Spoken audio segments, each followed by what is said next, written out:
우리 2월의 마지막 주가 됐습니다. 사랑의 교회 2부 예배 오신 여러분, 우리 주의 이름으로 환영합니다. 이 시간에 기도로 어둠을 밝히자라는 제목으로 말씀을 나누겠습니다. 최근에 이 언론 사회면에 오르내렸던 일이 몇 개 있었는데요. 먼저 이 배우 김세론 씨의 그 사망 사건이 있었습니다. 여러분, 이 김세론 씨가 누군가요? 아저씨라는 영화를 잘 아시죠? 이 아저씨 영화에서 원빈과 같이 나왔었고요. 아역 시절부터 주목받았던 배우잖아요. 수년 전에 음주운전으로 작품 활동에서 하차를 하게 됐는데요. 대중들의 비난과 그 따가운 시선이 그 이후로도 잦아들지가 않는 겁니다. 그러니까 여러모로 다시 일어서기가 어려웠겠죠. 그러니까 26살인데 기회를 더 얻지 못하고요. 삶을 비관하고 있다가 결국 사망하게 된 것입니다. 이 일은요, 우리 사회가 사람을 매장시키는 곳인가에 대한 그런 회의감을 불러일으켰고요. 또 대전에서 일어난 일이었는데 초등학생 사망 사건이 있었습니다. 현직 교사가 우울증을 이기지 못해서 8살밖에 되지 않은 어린 학생을 살해했다고 하여서 우리에게 많은 충격을 주었죠. 그리고 시일은 좀 지난 일이지만요. 한 방송 기상캐스터의 죽음이 다시 수면 위로 떠오르기도 했습니다. 스스로 목숨을 끊었다고 하는 이 기상캐스터는요. 96년생, 28살의 젊은 나이였는데요. 거기에는 직장 내 따돌림이라고 하는 무거운 이슈가 있었던 것입니다. 이런 몇 가지 사건들을 보면요. 현재 우리 사회의 어떤 징후라고 해야 될까요? 한 단면을 보여준다고 생각합니다. 그것은 이 나라가 병들어 있고요. 또 소망이 없다는 것입니다. 또 짙은 어둠 가운데 겹겹이 둘러싸여져 있다는 것을 말해주는 것입니다. 그런데 오늘 우리 개인들은 어떻습니까? 이와 같은 일들이 우리에게는, 나에게는 일어나진 않았지만 조금만 더 하면 뭔가 터질 것 같은 그런 임계점에 다다른 일들이 아마 우리 각자에게도 분명 있을 거라고 생각합니다. 베를린 예술대학에서 철학을 가르쳤던 한병철 교수님은요, 이런 우리 대한민국을 가리켜서 피로사회라고 불렀습니다. 그러니까 피로하게 만드는 사회라는 뜻인데요. 오늘 우리 서로는요, 스스로를 탈진시키고 있다는 것입니다. 여러분, 이것을 성경적으로 말하면요, 이렇게 얘기할 수 있습니다. 우리에게는 지금 그 무엇보다 바로 구원이 필요하다는 것입니다. 여러분, 우리에게는 영적인 구원이 필요하고요, 또 삶의 구원이 필요한 줄 믿습니다. 그런 우리에게 오늘 본문은요, 분명한 메시지를 준다고 생각합니다. 피로하게 만들고 탈진하게 만드는 그런 우리에게 하나님의 나라가 이미 임했다라는 것입니다. 그런 우리에게 예수님이 오셔서 구원을 주신다는 것입니다. 여러분, 예수님을 믿는 우리에게 하나님의 나라가 왔음을 믿으십니까? 그렇다면요, 먼저 우리는 하나님의 나라가 우리에게 임했으니까 그 하나님의 나라를 누릴 수 있어야 한다라고 생각합니다. 이 하나님의 나라를 누리면서 기도로 어둠을 밝히는 우리 모두가 되기를 축복합니다.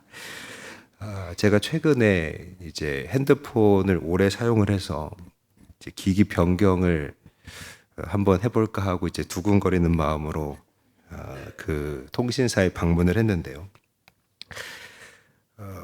그 변경하는 과정에서 제가 통신사 한 곳만 20년 넘게 사용해 왔다라는 것을 알게 됐습니다. 그래서 이제 거기서 주는 VIP 멤버십이라는 게 있더라고요. 근데 제가 그것을 VIP 멤버십을 갖고 있는데 잘 누리지 못할 때가 많습니다. 그러니까 어느 가게에서 할인이 되는지를 제가 잘 못 외우고 있고요. 또 한 가지 이제 아는 그 편의점이 있는데 거기서 된다는 것을 알고 있는데 항상 계산하고 집에 올 때 생각이 나는 겁니다. 이 바코드를 냈어야 되는데. 그래서 VIP 멤버지만 혜택을 못 받는 경우가 많습니다. 여러분, 우리가 말하자면 하나님 나라의 멤버십이 있는데요. 그것을 진정 누릴 수 있을 때 하나님 나라가 내게 실체가 되는 것이고요. 우리에게 주신 구원이 풍성해지는 것입니다. 여기 바로 하나님 나라를 누릴 수 있는 세 가지 원리가 있다고 생각합니다. 먼저 첫 번째는 예수님께 우리의 문제를 가져와야 한다는 것입니다. 여러분, 우리에게는요, 사실 다 문제가 있다고 생각합니다. 우리가 생각할 때 문제 없을 것 같은 사람 하면 어떤 사람이 여러분 떠오르시나요? 그러니까 직관적으로 생각을 하면 뭐 공부 잘하는 사람, 부자인 사람, 그런 사람들은 걱정이 없겠다. 그런 생각이 들 수 있는데요. 여러분, 전교 1등 하는 학생은 뭐 걱정이 없을 것 같지만요. 오히려 이렇게 잘 보면 한 문제, 두 문제만 시험에서 틀려도 사실 되게 잘한 건데 엄청 스트레스를 많이 받고요. 이렇게 보면 다른 학생들보다 평소에 웃는 얼굴을 더 보기가 어렵다라는 것입니다. 여러분, 또 돈이 많으면 걱정이 없을 것 같은데요. 고 이건희 이 삼성전자 회장 같은 분은요, 삼성이 과거에 반도체로 제일 잘 나가고 있을 때 지금 삼성을 대표하는 사업과 제품은 앞으로 10년 후에 다 사라질 것이다. 앞으로 5년 뒤, 10년 뒤를 생각만 하면 등에서 식은땀이 계속 흐른다. 그러면서 늘 걱정과 고민으로 잠을 못 잤다라는 것입니다. 그분의 자서전을 보면요, 그분의 삶이 그렇게 행복해 보이지가 않는 것입니다. 우리나라 최고의 부자라고 하는 사람의 모습이 그렇다는 것입니다. 본문에도요, 우리와 똑같이 우리가 문제를 가지고 있는 것처럼 그런 문제를 담고 있는 가정이 나오고 있습니다. 열병에 걸린 한 여인이 있잖아요. 그녀는 시몬 베드로의 장모님이었습니다. 이 여인에게 있어서는 열병에 걸린 것이 건강의 문제이고요. 베드로에게 있어서는 여러분 어떤 의미였을까요? 사실 조금 전에 예수님을 따른다고 그렇게 발벗고 나선 베드로였잖아요. 어부인데 그물까지 버려두고 나온 거였잖아요. 근데 장모님이 갑자기 아프시게 됐으니까 그 굳은 결단을, 그 순종을 망설이게 만들 만한 일이었던 것입니다. 여러분, 당시에 이 열병이라고 하면요, 오늘 우리가 흔하게 감기 걸려서 열 오르는 것과는 다르게요, 좀 심각하게 받아들여졌던 일이라고 합니다. 여기에는 뭔가 영적인 이유가 있었다. 그렇게 사람들이 생각을 했다는 것이고요. 사탄의 방해라고 여겼다는 것입니다. 그러니까 당시로서는요, 이 열병에 걸리면 쉽게 대처할 수 없는 것이었습니다. 그러니까 가족 중에 누군가가 이 열병에 걸렸다고 하면요, 굉장히 두려운 일일 수 있었겠죠. 그런데 우리가 여기서 한번 눈여겨보고 싶은 장면이 있습니다. 29절 말씀을 같이 한번 읽겠습니다. 시작. 회당에서 나와 요한과 함께 시몬과 안드레의 집에 들어가시니. 여기 주어가 빠져 있는데요, 예수님이 회당에서 나오셔서 이 시몬 베드로의 집에 들어가셨다는 내용입니다. 여러분, 베드로는요, 우리가 이 베드로의 행동을 한번 눈여겨봐야 되는데, 아픈 장모님이 계시는 그의 집으로 이 예수님을 모셔왔다라는 것입니다. 여러분, 예수님을 자기 집으로 모신다는 것은요, 어떤 의미가 있을까요? 그분께 자기의 문제를 보여드린다는 것입니다. 여러분, 예수님을 집에 모시려면요, 어떻게 해야 될까요? 먼저 이 집의 문을 열어드려야 되잖아요. 그리고 집에 예수님이 들어오시면요, 그분이 내 삶의 단면을 보게 되시잖아요. 내가 어떻게 사는지, 또 나에게 무슨 문제가 있는지 주님께서 보고 느끼실 수가 있는 것입니다. 근데 여러분, 이게 왜 중요할까요? 예수님께 내 문제를 내어 보일 때, 또 예수님 앞에 내 문제를 털어놓을 때, 그때 비로소 예수님과의 인격적인 관계 속으로 우리가 들어갈 수 있기 때문입니다. 여러분, 내 문제를 그분 앞에 가져갈 때 비로소 우리가 아는 예수님이 나의 주님이 되시는 것입니다. 본문을 자세히 보면요, 예수님을 그 베드로의 집에 모시기 전에 예수님 일행은 회당에 있었다는 것을 알 수 있습니다. 29절 시작할 때 보면 회당에서 나와 이렇게 돼 있잖아요. 근데 여러분, 이 회당에서 어떤 일이 있었냐면요, 앞에 내용을 참고해 보니까 예수님이 회당에서 더러운 귀신 들린 사람으로부터 귀신을 쫓아내셨다는 것입니다. 그러니까 회당에서 이 베드로가 본 게 있었는데요, 더러운 귀신 들린 사람에게서 귀신을 쫓아내신 예수님의 놀라운 사역, 그러니까 하나의 기적이잖아요. 예수님이 보이신 놀라운 기적을 봤던 것입니다. 그걸 보면서 베드로는요, 예수님이 어떤 분이신지 또 그분의 능력은 무엇인지를 배울 수 있는 좋은 기회가 됐을 것입니다. 그러나 엄밀히 말하면요, 그 일들이, 귀신 들린 사람으로부터 귀신을 쫓아내신 그 일이 베드로 자신과는 과연 어떤 관계가 있는지는 솔직히 잘 연결될 수 없었을 것입니다. 그렇죠? 왜냐하면 이 일이 베드로 자신에게 일어난 일은 아니니까요. 그런데 그 예수님을 자신의 집에 모셔드리고요, 아픈 장모님의 문제를 예수님께 털어놓을 때 여러분, 어떤 변화가 시작되냐면요, 회당에서 봤던 기적들이, 회당에서 목격했던 예수님의 능력이 이제 베드로 개인의 삶으로 들어오게 되는 것입니다. 여러분, 예수님께 문제를 가져올 때 회당에서 그렇구나, 예수님에 대해서 배웠던 일들이, 예수님은 이런 분이구나 라고 지식적으로 알았던 것이 비로소 베드로의 믿음이 되는 것입니다. 여러분, 여러분의 문제를 주님 앞으로 가져가고 계십니까? 또 그분께, 그분이 아실 수 있도록 털어놓고 계십니까? 여러분, 우리의 어려운 일들은요, 사실 맡기기가 어렵잖아요.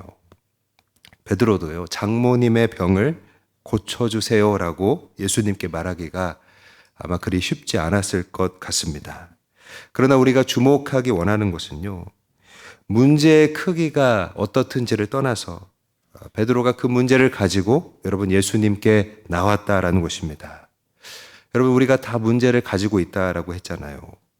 예수님 앞에서조차도 우리는요, 예수님이 다 아시겠지 하고, 아니면 내가 어떻게 감히 하고, 뭔가 면목이 없어서 우리의 문제를 감춰놓고 다 드러내지 않을 때가 많이 있다는 것입니다. 물론 여러분, 우리 주님은 우리가 말하지 않아도 다 아시겠지만요, 오늘 이 이야기에서 우리가 교훈을 얻을 수 있는 것은요, 우리는 그분 앞에서 아프다고 말해야 한다는 것입니다. 또 무엇이 힘들다라고 고백해야 한다는 것입니다. 문제가 그분 앞에서 드러나고 또 그분께 맡겨지는 것이 바로 중요하다는 것입니다. 왜냐하면요, 바로 그 일들을 통해서, 우리의 문제를 예수님 앞에 가져감을 통해서 바로 예수님과의 1:1 관계가 시작되기 때문입니다. 여러분, 베드로가 집의 문을 열고 예수님을 모셔드린 것처럼 우리가 그분께 우리 문제를 보여드리면요, 또 그분 앞에 우리의 문제를 가져오면요, 베드로의 집에 오셔서 이 장모님의 열병을 돌보신 것처럼 예수님이 우리에게 1:1로 인격적으로 다가오시는 것입니다. 저는 말하자면 이제 어머니의 기도에 빚진 자입니다. 아들로서 어머니의 기도가 가진 사랑을 어떤 용을 써도 쫓아갈 수가 없습니다. 제가 고3 때 횡단보도를 건너다가 그 횡단보도로 돌진하는 차량에 치여가지고요, 교통사고를 당했었는데요. 저는 이제 차에 치인 후에 정신을 잃었고, 목격자들의 증언에 따르면 그 자동차 보닛이 있잖아요. 거기에 제가 머리를 박고 그 위에서 한 바퀴 굴렀다가 땅에 떨어졌다고 합니다. 그러니까 그 말에 따르면 가벼운 사고는 아니었을 거잖아요. 다음 날이 되니까 얼굴이 막 보름달처럼 퉁퉁 붓기 시작했는데요. 또 그때가 고3 수험생, 굉장히 중요한 시기였잖아요. 하지만 이제 CT 검사를 비롯해서 각종 검사를 했을 때 아무런 이상이 없었고, 뼈도 부러진 곳이 없었고, 다리만 며칠 그 물리치료를 받으면 됐던 것입니다. 이 일이 있었을 때 아들을 위해 기도하신 어머니의 마음이 생각나는 겁니다. 어머니께서 기도하시면서 그 사고가 날 때 주님이 너를 안아서 보호해 주셨다고 말씀해 주셨던 것입니다. 여러분, 작은 일에도 그러나 구체적으로 개입하시는 주님을 우리가 만나면요, 주님과의 그 인격적인 관계가 1대1의 관계가 하나 둘씩 만들어지는 것입니다. 여러분, 바로 그것이 하나님의 나라를 누리는 시작이 되는 줄 믿습니다. 여러분, 우리가 성경에서 예수님을 배우잖아요. 또 교회에 와서 예수님을 배우잖아요. 그 예수님이 나의 예수님이 돼야 하는 것입니다. 여러분, 이 일을 위해서 여러분의 문제를 그분 앞에 가져올 수 있게 되기를 바랍니다. 두 번째로 우리가 하나님의 나라를 누리는 원리는요, 예수님께 그 문제를 해결받아야 한다는 것입니다. 여러분, 우리가 하나님 나라를 누려야 하는데요, 하나님 나라라고 하면 그 말은 굉장히 멋이 있고 언뜻 천국이 생각나기도 하고 이렇게 좋아 보이는데요. 근데 잘 마음에 와닿지 않을 때가 많고요. 추상적일 때가 또 많이 있는 것입니다. 우리 참고로 마태복음 11장 5절을 같이 읽겠습니다. 시작. 맹인이 보며 못 걷는 사람이 걸으며 나병 환자가 깨끗함을 받으며 못 듣는 자가 들으며 죽은 자가 살아나며 가난한 자에게 복음이 전파된다 하라. 아멘. 예수님은요, 당신을 통해서 이 병든 자가 고침을 받고 사람들에게 이 회복이 일어나는 일들이 바로 하나님의 나라가 임한 증거라고 말씀하셨습니다. 그러니까 여러분, 하나님의 나라는요, 다름 아닌 하나님의 다스리심을 가리키는 것입니다. 여러분, 하나님이 다스리실 때 우리의 문제, 그 어둠이 떠나가게 되는 것입니다. 오늘 본문에도 그런 일이 지금 일어나고 있잖아요. 예수님이 열병에 걸린 베드로의 장모님을 일으켜 세우시는 겁니다. 예수님이 열병을 떠나가게 하시는 것입니다. 여러분, 당시 사람들의 인식으로 보면요, 이 일이 뭘 의미하는 걸까요? 예수님이 그들 앞에서 당신이 영적인 세계를 지배하신다는 사실을 분명히 보여주신 것입니다. 예수님의 통치를 보여주는 일입니다. 여러분, 이 사건을 통해서 우리가 깨달아야 하는 것이 있습니다. 이 기적과 문제 해결을 통해서 예수님이 우리에게 알려주시고자 하는 것이 있다는 겁니다. 지금 나에게 다가와 있는 어두움과 또 나를 향한 여러 가지 공격들, 그리고 나를 묶고 있는 것들이 있는데요, 그것을 풀 수 있는 열쇠는 바로 오직 예수 그리스도 뿐이라는 것입니다. 여러분, 우리 인생의 해답은요, 바로 예수 그리스도 한 분뿐이라는 것을 바로 이런 기적과 문제 해결을 통해서 알려주시고자 하는 것입니다. 그런데 우리는요, 이 주님이 베풀어 주시는 기적과 또 문제 해결을 통해서 예수님을 바라보아야 하는데, 우리는 이 문제 해결과 기적 자체에만 급급할 때가 있습니다. 예수님 앞에서 문제 해결을 받고 예수님만이 우리 인생의 해답이라는 것을 발견해야 되는데, 우리는 그게 아니라 문제 해결과 기적에만 조급할 때가 있다는 것입니다. 그러니까 이런 것은 주객이 전도된 모습이라고 할 수 있습니다. 어느 행정부처에서 앞으로 이면지를 많이 활용하라는 지침이 내려왔다고 합니다. 근데 그 부처에 속해 있는 부서별로 이 일에 경쟁이 붙은 거예요. 우리 부서에서 이면지를 가장 잘 활용해서 칭찬을 받아야지. 그래서 그 이면지를 많이 사용한다는 실적을 만들기 위해서 일부러 멀쩡한 종이를 대량 복사해서 이면지를 잔뜩 만든 부서가 있었다고 합니다. 여러분, 주객이 전도된 일이죠. 또 어느 회사에서 업무의 능률을 위해서 어디 가든지 사용 가능한 노트북을 많이 사용하라고 장려를 했다고 합니다. 그래서 그 회사에서 노트북을 사무실 비품으로 많이 구입해 줬다고 하는데요. 어떤 부서에서는 이 회사에서 귀하게 사준 노트북을 잃어버리면 안 된다 하고 도난 방지를 위해 책상에 노트북을 고정시켜 버린 것입니다. 그러니까 이것도 역시 주객이 전도된 일이라고 볼 수 있겠죠. 그럼 마찬가지로 신앙의 목적이 어떤 기적과 문제 해결 자체에 집중되면요, 그것은 주객이 전도되는 것과 같습니다. 여러분, 예수님께 문제를 가져와서 해결을 받고요, 또 그 예수님을 의지하면요, 우리에게 영적인 변화가 생기는데요. 바로 예수님이 나의 구원자이며 나의 주인이시고 내가 그분이 이끄시는 길을 가야 한다는 것을 깨닫게 되는 것입니다. 여러분, 우리가 예수님께 문제 해결을 받으면서 예수님이 우리의 주인 되시는 더욱 깊은 그 주님의 통치를 누릴 수 있게 되기를 바랍니다.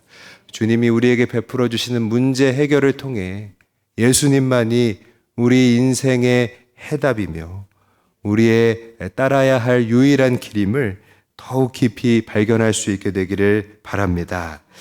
우리가 하나님 나라를 누리기 위한 세 번째 원리가 있는데요. 그것은 바로 예수님을 위한 사명자가 되는 것입니다. 우리 31절 말씀을 같이 읽겠습니다. 시작. 나아가사 그 손을 잡아 일으키시니 그 열병이 떠나고 여자가 그들에게 수종되니라. 여러분, 베드로의 장모는요, 병에서 치유된 후에 지금 어떤 모습을 보여주고 있습니까? 아까 읽은 31절 끝에 보니까 여자가 그들에게 수종드니라. 그러니까 예수님을 섬기고 있다라는 것을 우리가 확인할 수 있습니다. 여러분, 그 이유가 무엇일까요? 열병에 누워있던 베드로의 장모가 회복되어서 예수님을 섬긴 이유가 여러분 무엇일까요? 저는 이분이 은혜를 경험했기 때문이라고 생각합니다. 여러분, 예수님을 만나고요, 우리에게 은혜가 있으면요, 기꺼이 주님을 섬기게 된다는 것입니다. 여러분, 본문에 나오지 않지만요, 그녀가 어떻게 주님을 섬겼을 거라고 생각하십니까? 가능한 상상으로 접근을 해보면 아마도 건강을 회복한 후에 음식을 대접해서 음식을 만들어서 예수님을 섬겼을 것입니다. 여러분, 근데 음식을 하는 것은요, 생각해보면 이 여인이 건강했을 때에 평소에 하던 일상적인 일이었을 거잖아요.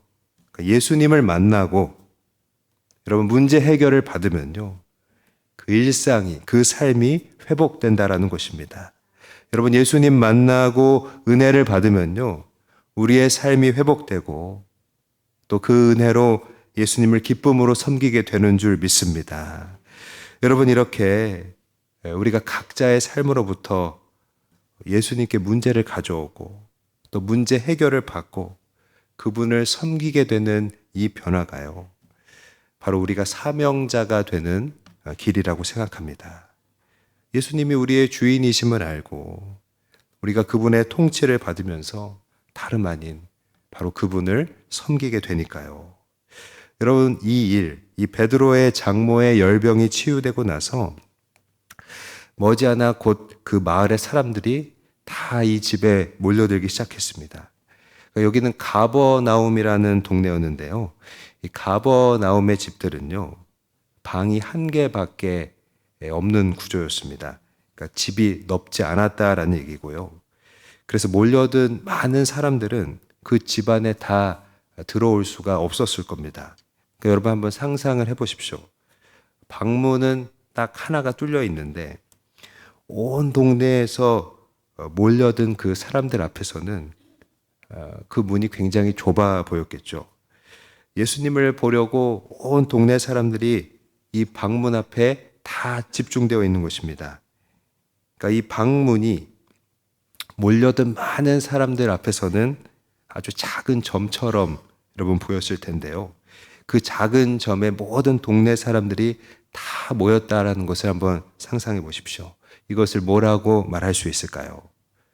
바로 진정한 스포트라이트, 집중된 관심, 또 높아진 인기라고 말할 수 있을 것입니다. 근데 우리는요, 예수님의 행보에 주목해야 됩니다. 예수님은 이 가운데 무엇을 하고 계십니까? 기도하시고 다른 마을로 향하고 계시다는 것입니다. 여러분, 이 가버나움에서의 관심은요, 예수님이 육신을 입고 계셨기 때문에 예수님에게도 그 열기가 전해졌을 것이고 뭔가 흥분을 주었을지 모릅니다. 그러니까 뭔가 지금 일이 되어가고 있다라는 그런 기분이 들 수 있으니까요. 그런데 예수님은요, 그때 기도하시고 그 자리를 움직이셨다라는 것입니다. 여러분, 예수님이 그렇게 하신 이유가 무엇일까요? 하나님의 뜻에 따라, 하나님이 주시는 그 사명에 따라 살기를 원하셨기 때문입니다. 여러분, 이 고대 사회의 마을은요, 사생활이 보장되지 않는 구조였습니다. 그래서 거기서 아마 혼자 있을 곳을 찾기란 어려웠을 거예요. 그래서 예수님은요, 기도하러 산 같은 곳으로 가셨을 가능성이 높습니다. 혼자 하나님께 집중할 장소를 찾아가신 것입니다. 그리고 거기서 이제 어떻게 하는 것이 하나님의 기뻐하시는 뜻인지, 또 무엇을 향해 가는 것이 지금 하나님의 뜻인지를 구하셨을 것입니다. 하나님은 그때 새롭게 전도해야 할 것, 또 새롭게 사명으로 섬겨야 할 것들을 예수님에게 말씀해 주셨던 것입니다.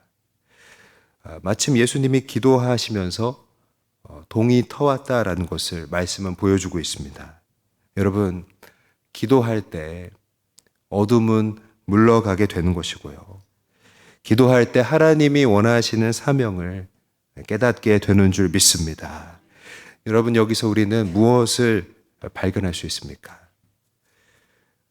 병들고 소망 없는 이 사회와 나라, 그리고 이 삶 가운데 우리가 하나님 나라가 임한 자로서 다름 아닌 기도로 이 어둠을 물러가게 해야 한다는 것입니다.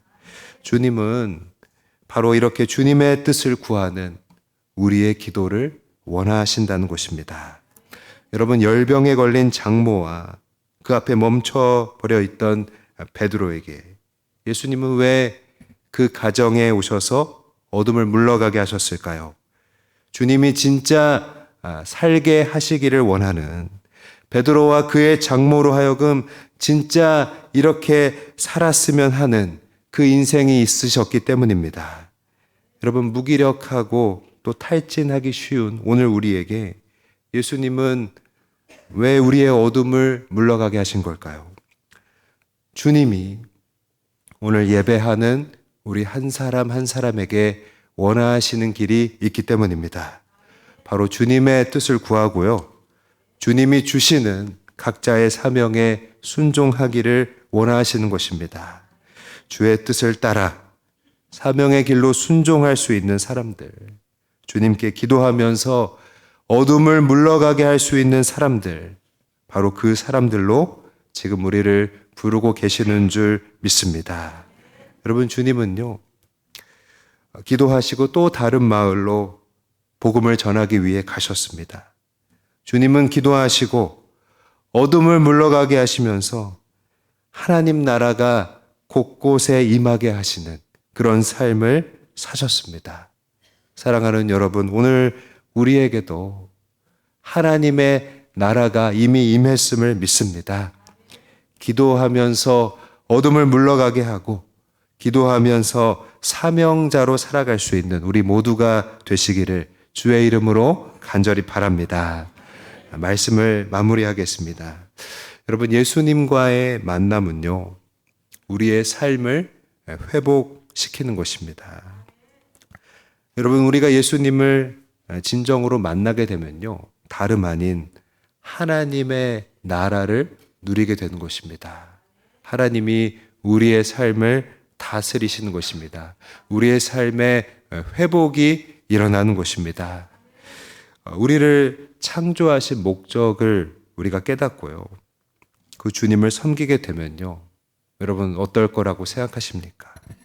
주님이 창조하신 목적대로 회복되어 주님을 섬길 수 있다면 여러분, 그것이 바로 우리의 진정한 행복이 아니겠습니까?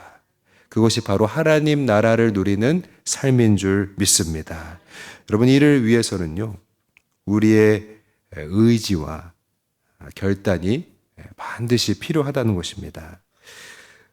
과거에 이제 암을 가지고 있으면서도 죽기 전까지 말씀을 전하는 사역자로 쓰임받았던 유석경 전도사님이라는 분이 계셨습니다. 그분이 지금은 고인이 되셨지만 당신은 하나님을 오해하고 있습니다라는 그 책을 남겼는데요. 거기에 보면 하나님은 우리 자유 앞에 당신을 구속하신다, 이렇게 말하고 있습니다. 무슨 말인고 하니, 하나님은 우리를 로봇처럼 조종하지 않으신다는 거예요. 그러니까 우리가 우리의 문제를 가지고 당신 앞에 나오기를 기다리고 계신다는 것입니다.